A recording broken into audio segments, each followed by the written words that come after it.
We're busy with our series, Love, Sex, Dating.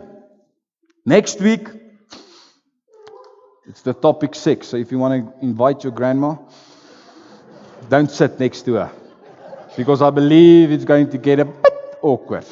Just a little bit awkward. Okay. I'm going to try to make it awkward, but please, so if you invite your grandma, don't sit next to her. I don't know who of you were last week. Who were last week here? Al die mense wat verlede weekie was. Okay. Just recap, all right? Just to recap, if you were not here, let's just say, we say to one another, there's 4 qualities of a faithful attraction that we want to apply. There's 4 qualities of faithful things that we as a Christian need to have before we decide, listen here, are we going to go into a relationship or not? Number 1 is we need godly character. We need a godly character. And we said, listen here, your name should be purified. So your name should be cool. Your name should be great. If you say the word Erik, you need to say, I know Erik. He's a good guy. Okay. Right. The second thing you need to have is you build godly trust. Where does it? Build godly trust. So ladies, don't go on your first date and blab all things out, blah, blah, blah, blah. Build godly trust before you can say something. All right. We said in verse 5 and 6, she talked about her own vineyard, her own body. And she said that the sun was burned, she was sunburned, and whatever. The Solomon loved her through her insecurities. Yes. Number 3 is we said practice godly standards. Okay. Practice godly standards. We said you will not sacrifice your relationship for God. Okay. If you get into a relationship and someone says, listen here, I don't want you to go to church anymore. You said, bye-bye. Okay. Number 2, we said, I don't care if anybody else in the world has sex before they are married. God has a hand aside for me. I will not have sex before I'm married. And the third thing we said is, I will not play a house. Okay. Everybody sleeps in the same bed, spend nights together. If you want a godly commitment to me, get me a ring. Ask my daddy permission and walk me down the aisle. Okay. And then the last thing is you get godly encouragement. We will encourage one another. As a marriage, as a couple, we will encourage one another. Okay. Today, we're going to look at Solomon and the woman and their difference in their different seasons of their relationship as God was preparing them for marriage. Okay. There's a season and there's a time for everything else. Let's read the first verse, the first one. There is an occasion for everything and a time for every activity under heaven. Okay, so there's a time for something. There's a time to be single. There's a time to date. There's a time to be engaged. And there's a time to be married. Okay, so we're going to speak on how many people are single in this place. Is there any singles? Jammer. Is there the people in relationships? I just want to see people in relationships, currently in a relationship. Okay, any rest van julle is net niks. Okay. Alright, the rest is obviously married. I believe so. Okay. Married couples. Are there married couples here? 2, 3, 4. Okay, married couples. So tonight's not going to go specifically for married couples, but you will obviously learn something. Tonight is more about single persons and persons in a relationship. Because we're going to speak on dating. Okay. I believe I can remember my first date. Let me tell you not my first date. Let me tell you one of my dates. My little booty, Altus. He was, I don't know, he was about in grade 8. Now, 8 jaar oud, 8, 9 years old. And he believed there was a student. I was in about first year or second year. And they got a student wat geproef het, 'n proefstudent. Okay, dis die Afrikaans. So there was a student that came in immediately when Altus saw her. He said, okay, nee, wat? Hierdie girl is going to fit my brother perfectly. Okay? Perfectly. So he started going to the teacher, talked to her, and said, listen here, I've got someone for you. Are you single? Yes, I'm single. I've got someone for you. My brother, my big brother. Dis nou ek. All right. Peter is die middel een. All right. My big brother, I've got someone for you. Are you interested in a date or something? And she says, okay, but first I want to see your brother. All right, I want to see fotos. So I say, yeah, okay, that's not a problem. I kap my by die huis, my ma se self, and I say, listen, yeah, I've got a assignment to do on family. And I want you to send a photo of you. And I said, gee, what a weird assignment, but let's do it. And I send an assignment. I was my first year student. Obviously, if you're a student, you let your hair grow. I've got a mullet. I had a mullet that time. A serious mullet. So I was one of the cool cats in university in first year. So I send the picture and she says, oh, what a beautiful young man. Okay.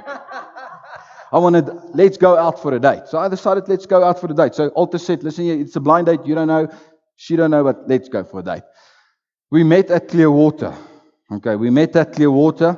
And the moment her parents dropped her off, and the moment I saw her, man, sy was mooi. Jeta, sy was mooi. All right. And I just knew, I don't know what's her name anymore. I don't know what's her name. But sy was so mooi. So we went on the date and it was fun. We made jokes and everything worked perfectly. And we've got the same interest in things. And I decided, you know what? Okay. And afterwards, after the date, as a gentleman, I said, listen here, can I take you home? Can I take you back home? And she says, okay, let me just phone my dad just to ask permission. I asked dad said, listen, hierdie ouetjie 'n lisensie. Ek sê, ja, ouetjie het 'n lisensie. Okay, no, you can take him. All right. I said, okay, let's walk to my car. At that stage, I drove a Golfie 1933, dink ek. Maar daai ding, just 4 gears. And, okay, so, opened the door, say, come in, walked around, opened my door. Ja, nee. Alles onder beheer.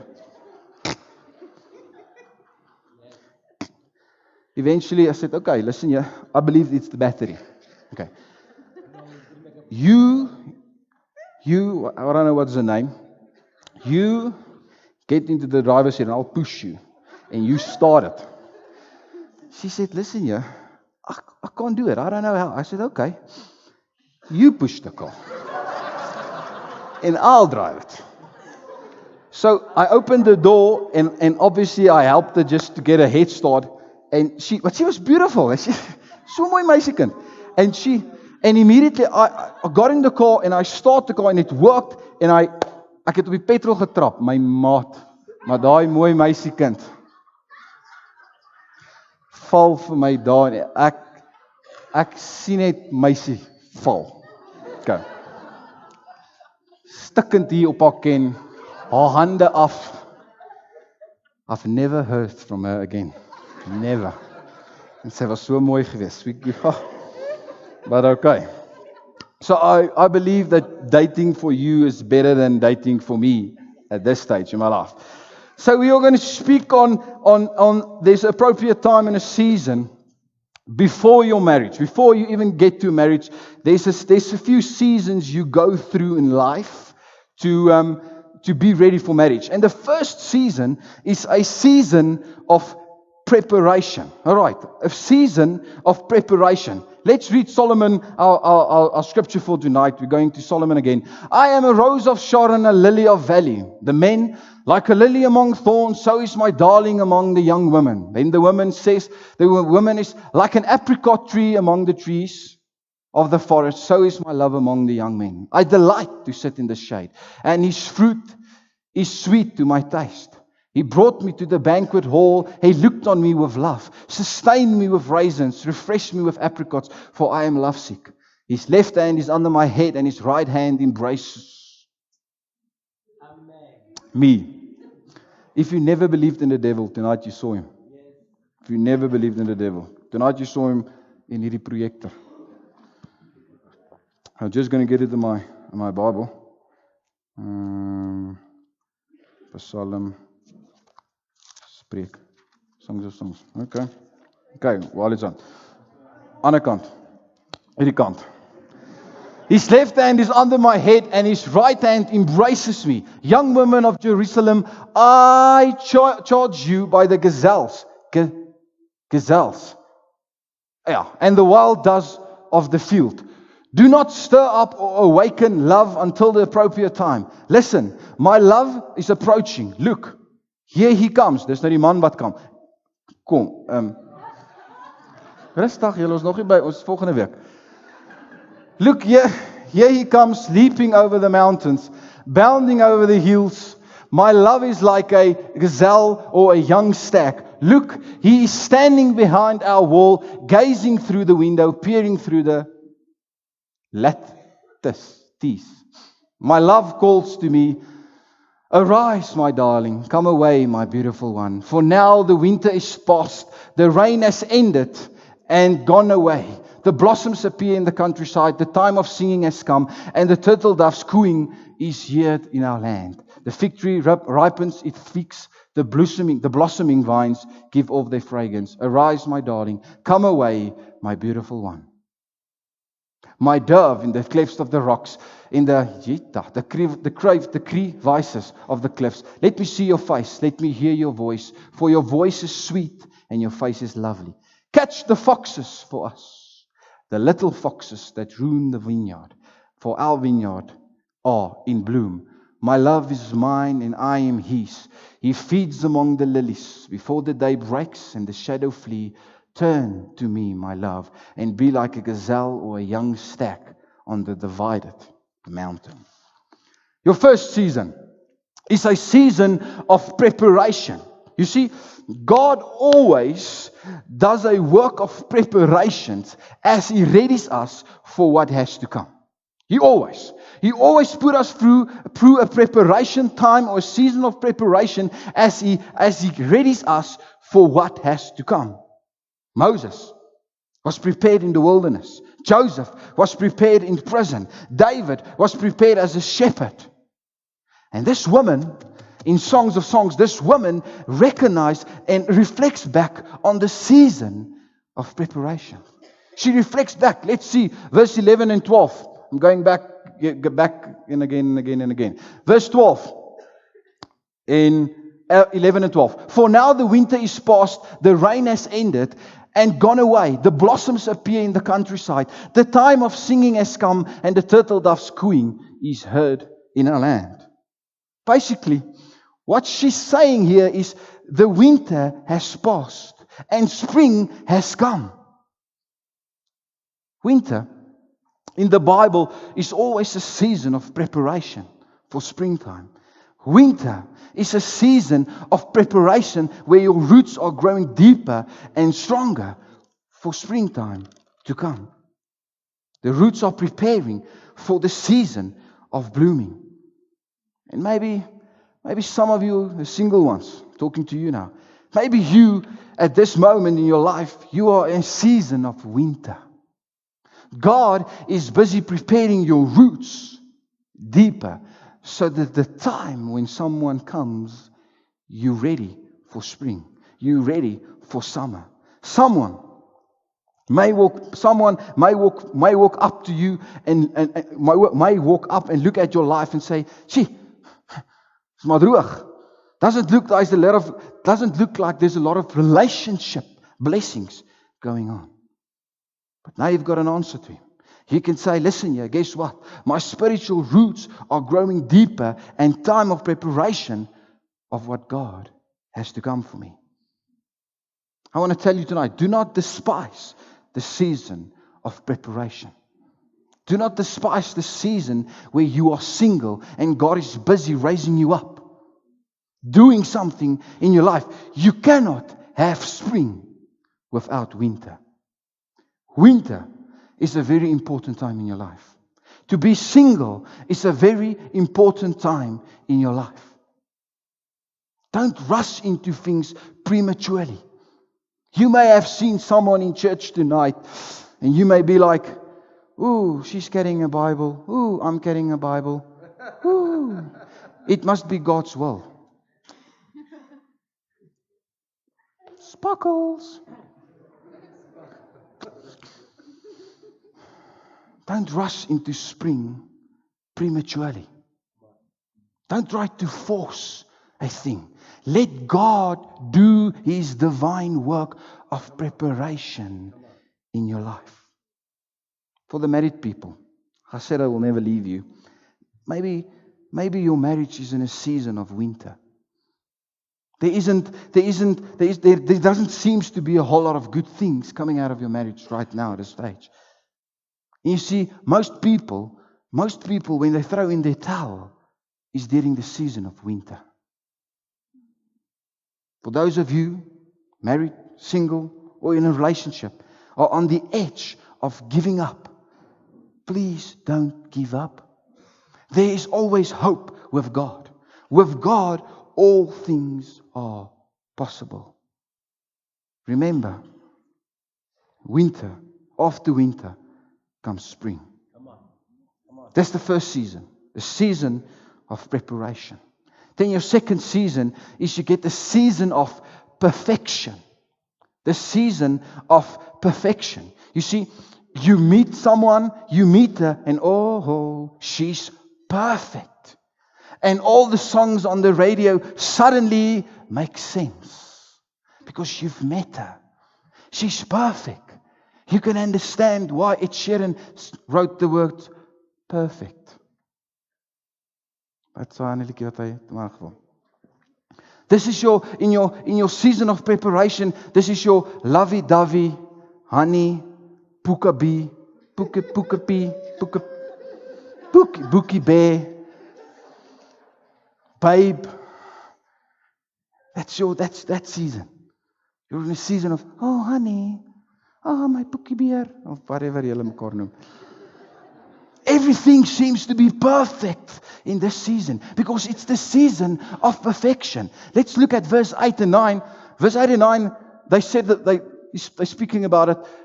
Listen, my love is approaching.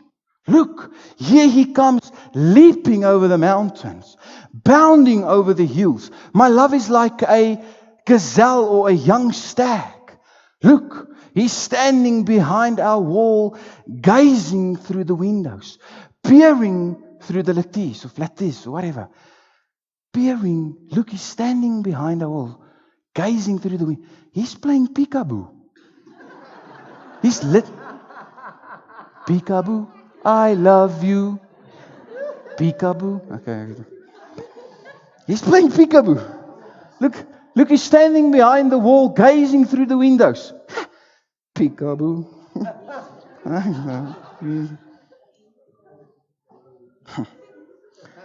Just get this picture. I want you to get this picture.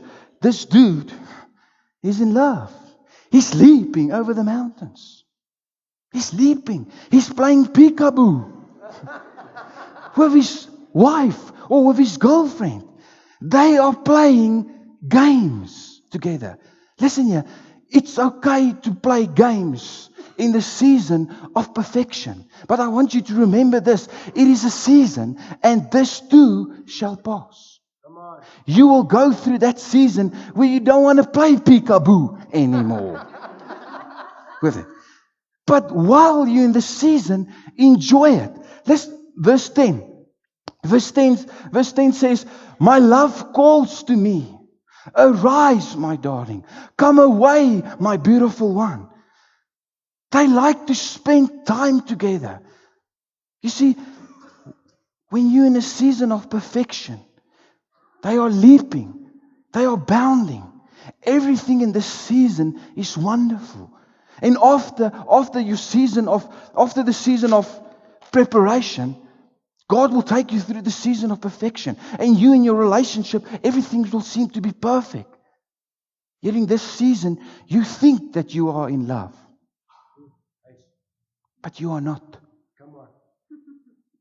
In this season of perfection, you think you are in love. Listen, you are not in love. You don't know what love is at this stage. Listen here. Because love is so much deeper than the shallow season of the short-lived passion. During this season of perfection, enjoy time together.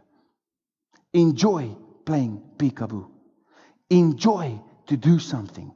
There's nothing wrong with it. There's nothing wrong with it for a couple to have to spend time together, to do things, to play. Ek gaan nou vir julle sê wat julle nie moet speel nie. Ons gaan nou by die speelwerk uitkom. Okay. There's nothing wrong with it. But I want you to realize this, that it's just a season, and in this season, we have to be careful to limit 3 things in this season. In the season of perfection, we have to limit 3 things. Number 1, limit your time together. Limit your time. We don't want to abandon the rest of our life and pour out all of our time into this person we loved. Limit your time. Some people, after they find the perfect one, they even stop going to work. Why? I'm going to live on love, baby.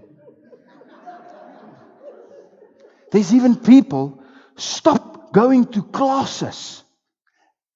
Literally kissing all their friends goodbye. I don't want you anymore. I don't care about you anymore. Because I've got someone here. I've got a honey boo. A bookie bear.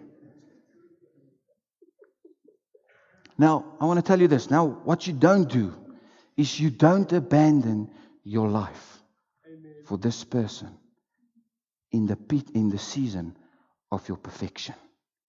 You invite them with you to know your friends and to know your family. Limit your time together. Number 2, you limit your talk. You limit your talk.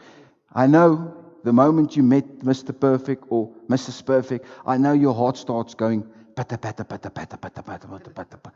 And I know, oh, she smells good. And all of a sudden, you might feel this tingly, wingly thing.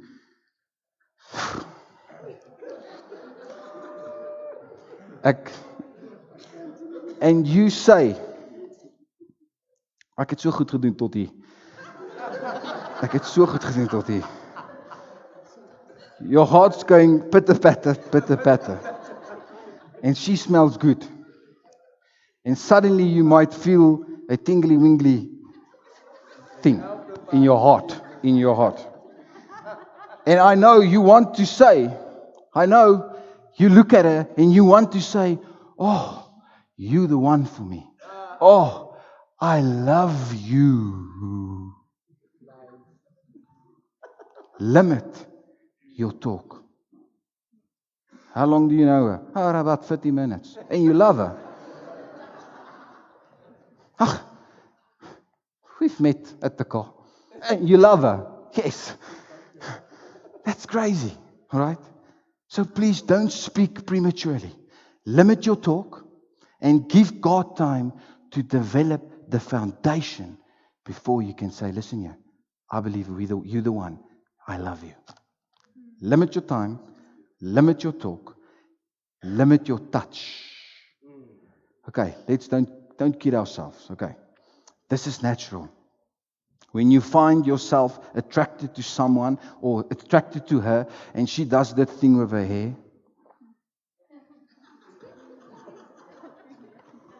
you know what I'm talking about. Okay, meisies, julle weet presies.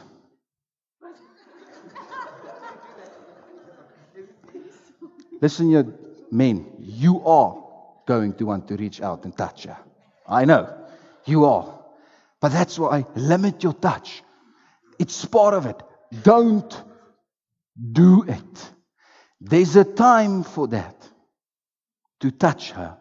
And that time is not in the season of preparation. It's on that side of marriage. Limit your time, limit your talk, limit your touch. Number 3, we're going to the season, and then after that, you go into a season of discovery. Discovery.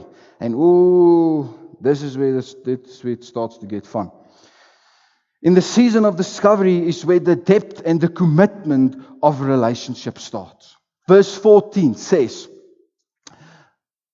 the season of discovery, verse 14 says, my dove, in the clefts of the rock, in the crevices of the cliff. Let me see your face. Let me hear your voice. For your voice is sweet and your face is lovely. During the season of discovery, you want to talk about two things in your life. During that season, you want to talk about your past, and you want to talk about your past, and you want to talk about your plans. You want to talk about your past. Where have you been through, and what are some of your hurts? And listen here, tell them the truth. If they ask about your past, tell them the truth. Say, listen here, this is what happened in my life. That's why I'm here. And if you want to marry me, you want to get into a relationship with me, this is what you get. Tell the truth. Okay? The second thing you talk about is you talk about your plans. Where are you going in life? What are your dreams? What is your vision? Talk openly about it. How many kids do you want? How many kids? Where do you would like to live? Talk about these things in the season of discovery. Before I met Talisha, while we were busy dating, before I asked her to marry me, I said, listen, Talisha, you will become a pastor's wife. And according to studies, pastor's wife, to be a pastor's wife, is one of the most difficult jobs you'll ever have in your life. Because people are saying things about me, you will hear it, and then you have to stand still and say, they're nothing. It's one of the hardest things you'll ever do in your life. Listen here. So if you want to marry me, say yes. Remember, you'll be a pastor's wife. You will sit there at the back. You will hear people talking things about you, talking things about me, talking things about the church, and you have to keep your mouth shut.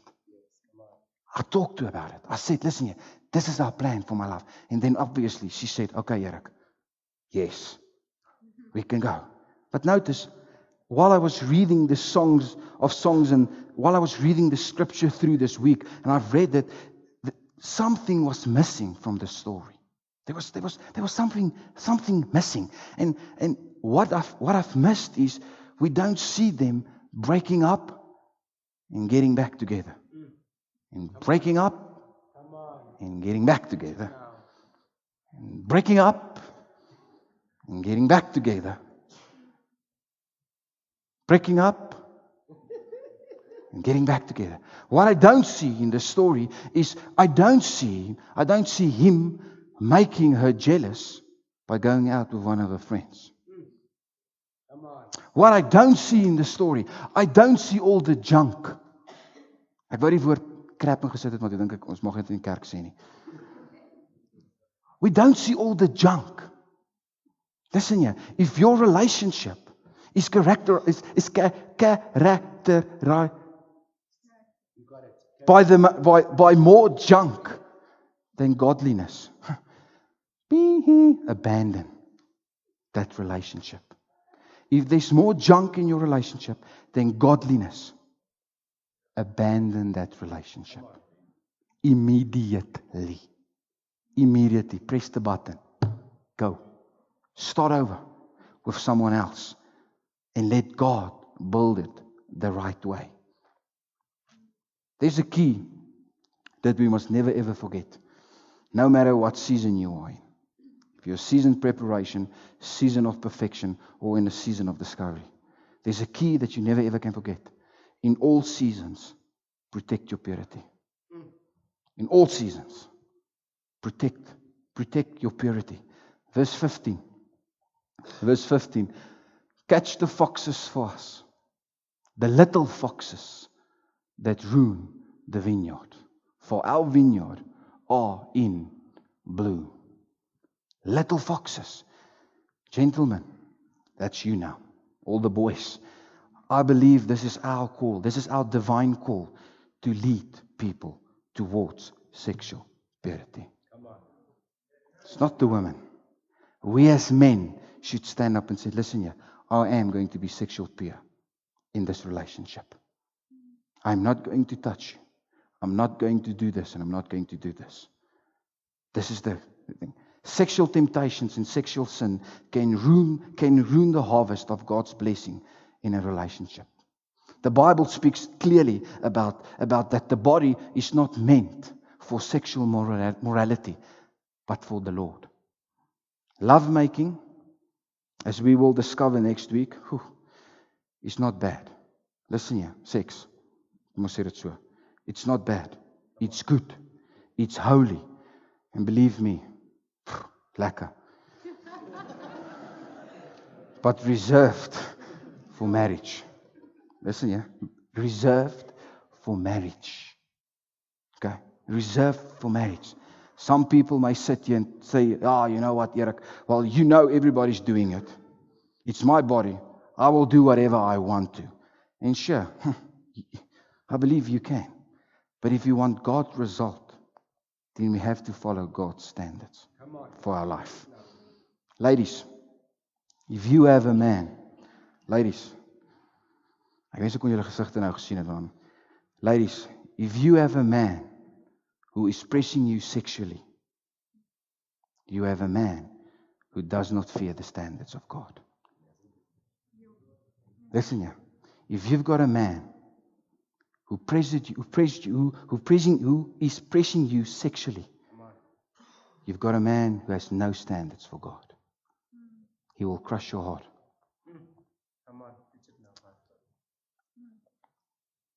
In all seasons, protect your purity. Now listen, we live in a real world. I live in a real world. I live in a real world. When I met Alicia, we were growing together in love. En glo vir my, I wanted to touch her. Kom, ons wees nou eerlik. Sy het mooi bene gehad. Magies, manne. And I really wanted to touch her. I really wanted to touch her. We live in a real world. But there's some things we did to guard ourselves. And I believe I can say to you, to guard yourself from purity in your relationship. Number one, inform others of your limits up front. Basically say, listen here, you see this body? You like this body? Well, you can touch this.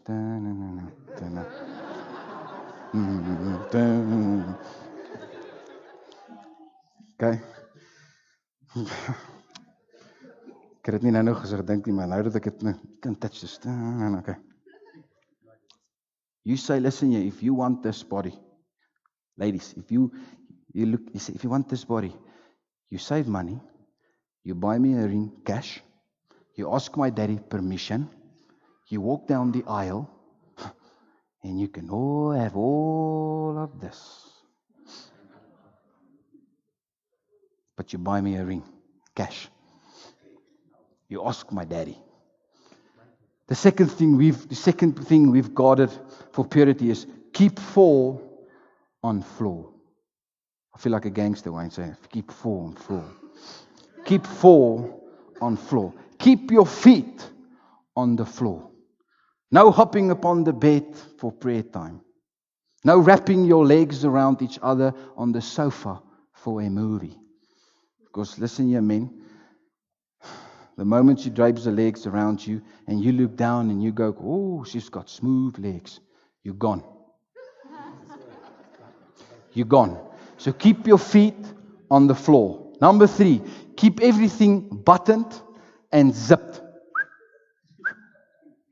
It's amazing how much easier it's amazing how much easier it is to be pure when everything is buttoned and zipped.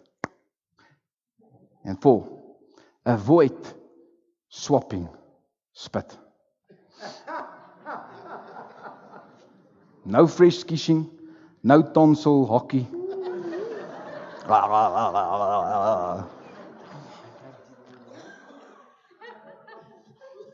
4 things we did to guard ourselves against purity. I want to end off on a serious note now. A regtig serious note. I can tell a lot of you, I can't see you all, die ligte. But I can tell a lot of you sitting back and going, I've messed up, Erik. I've messed up my relationship. I believe most of you sitting back and saying, man, Erik, I've messed up this time. I've messed up my relationship. Oh, Jesus, I've messed up. And that's exactly what I want you to say. Jesus, Jesus. Because I want to tell you tonight, no matter how bad you've messed up, there's no sin that Jesus cannot and will not forgive. There's no wound too deep that Christ cannot heal. No matter how bad you've been messed up. No matter how bad you've treated your relationship. Jesus. Jesus. Jesus. The risen Christ can set you free. Let's sit it. Let's close our eyes. Thank you, Jesus, that you are the King of the Kings. Thank you that we can read in your word what it is to have a godly relationship, Jesus. Some of us are sitting back and say, Jesus, I've messed up, man. I've messed up. I've done all the things wrong according to your standards. And I want to start over. And I believe Jesus can set you free. If Jesus is in the occasion, there's always a second chance. And I don't want to say lig op jou handjies and whatever, because I don't want it's a personal thing. But maybe you want to ask Jesus for a second time in your life. Maybe you want to say, Jesus, you know what? Our relationship wasn't good this far. But I want to do it right this time. From tonight on, things will change. From tonight on, I will guard my purity. From tonight on, Jesus, I will do that, your standards. If you're single, maybe you're in a season of preparation. Don't give up. Don't give up. Let your roots grow deeper into the Word of God. Get the date night with God. Start that. Start a date night with God. Say, listen, God, I want to start date night with you. I want my roots to get so deep that the man that will get me must be a godly man. Maybe you're in a time of perfection as a couple. And maybe you're in a time where you play games and you like to go out, drink coffee, and do things. And I ask you to just enjoy the moment. Don't beat prematurely. Don't say, oh, you know what, we love together and we want to do this and just enjoy your time together. Or maybe you're in a time of discovery. You're really in a season where you need to ask the girl to say, listen, I want to marry you. Speak about your plans. Speak about your dreams. Speak about your past. So that you can get married. So that you can be married godly. Thank you, Jesus, for everyone here. Thank you that we as church can make a difference in relationships. That we're going to see relationships different. We are going to do relationship difference. We love you, Jesus. You are the King of the Kings, and thank you for a second chance of everyone. Amen. Amen.